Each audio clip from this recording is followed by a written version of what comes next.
Yeah, some things in life you just it's not worth trying to make sense of them, is it? And you came from an unusual regiment, army regiment background to join the SAS. Weren't you the first person in your regiment for many years to pass the selection? Yeah, I was probably the first in about a generation. I think if you're from the Paras or Marines or some of the other regiments, you've probably got a good idea of what selection's about, and you'll know somebody that's been in or has just recently come back. We probably hadn't had anybody in the SAS for close to 20 years. And your regiment was the... Well, it was the Royal Scots Royal Regiment, First of Foot, and they're the senior infantry regiment in the British Army. They're now called One Scots after they all got sort of amalgamated, and the Royal Scots and the King's Own Scottish Borders got amalgamated into One Scots. So I was going from the Royal Scots, so I'm probably the last Royal Scot to have got in the SAS, because they amalgamated not long after that to become One Scots. And so I didn't really know anything about selection. I knew there was a hills phase and that you went to the jungle, and that was about it. And so my training was quite restricted. I think I got a week off to train the week before selection, which wasn't ideal. But, it was, I just sort of I made the best of it. And I was lucky, I kept injury free and stuff. And sometimes you need a bit of luck to get through these things. And yeah, I was lucky I got through. Did you find, was there map reading on selection? Yeah, so you do a gradual map reading. So when you do the aptitude phase, the first 4 weeks, it's very progressive. So you'll go in groups, everybody will get a chance at map reading, and you'll gradually increase it until at the end you're on your own, you're doing your own navigation, you're covering roughly 4 kilometers an hour over the hills, and culminating in probably endurance, which is about 70 kilometers, 68 kilometers. Wow. In 20 hours. And so your navigation's got to be good, but I think it's got to be better in the jungle. You've got to have micro navigation, you're pacing, and you're trusting in the compass and stuff. And so yeah, your navigation's a big part of it. Yeah. And did you find selection hard, or is that a stupid question? Yeah, I think there's nobody that's come through selection that would tell you it was easy. I know there was people in my selection that found parts of it easier than I did, and people always say that they've got various parts of selection that they found the hardest, and a lot of people say it's interrogation or it's the jungle. And for me, I think the jungle's the hardest part of selection, generally.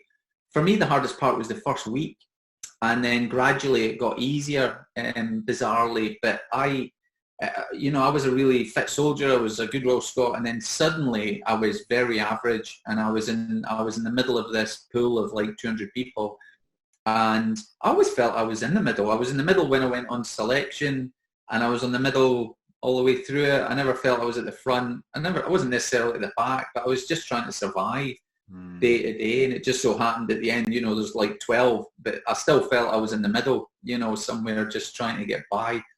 But yeah, it's a hard course. I think it's confusing for those of us that haven't been there. When does selection stop and training start, or have I even got that wrong? Yeah, so selection lasts 6 months, and it's broken into phases. So your first 4 weeks is aptitude up the hills. Next 6 weeks, you'd be in the jungle doing your jungle training. There's an interrogation phase. You're on the run.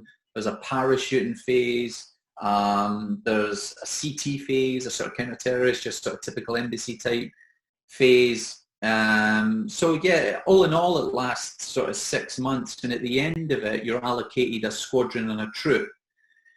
And then from there on, you're almost on a sort of permanent training cycle, really. Your training never really stops. I just think you do a sort of cycle. And in that cycle, you cover all the sort of different parts of doing the job over that 2 years. But you're always training. You're constantly learning new skills. You're in new courses, whether they're sort of medics courses or DEMS courses or linguist courses. You're always learning and training, really, and that never really stops.